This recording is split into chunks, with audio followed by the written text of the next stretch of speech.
బయటికి వెళ్తే వాళ్ళని దారుణంగా హ్యూమిలియేట్ చేస్తారు. అది ఇంతకు ముందు కూడా చూసారు. తెలుగుదేశంలోనూ ఉంటది, వైసీపీలో తక్కువ ఉంటది. ఇప్పుడు విజయసాయి రెడ్డిని వాళ్ళు పెద్ద ట్రోల్ చేయరు మీరు అబ్జర్వ్ చేస్తే.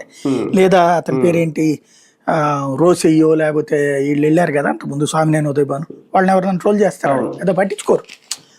జగన్కి ఏం కాదులే అనేటట్టు ఉంటారు. లేకపోతే కనుక సరే వాళ్ళే తెప్పలయ్యి ఆడుకుంటాయి అనుకుంటారు. వీళ్ళు బయటకు వెళ్ళిన వాళ్ళని వెంట పట్టి ట్రోల్ చేసే తక్కువ.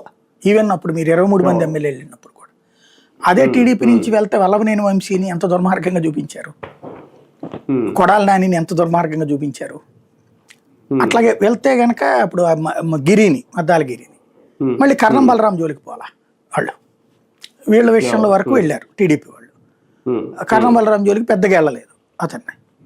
గణేష్ మళ్ళీ వాసుపల్లి గణేష్ని బాగా ట్రోల్ చేశారు అప్పుడు.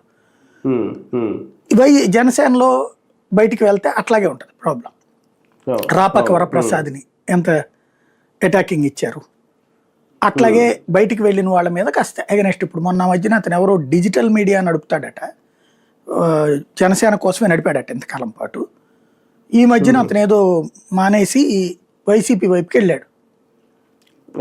అతన్ని బాగా ట్రోల్ చేస్తున్నారు.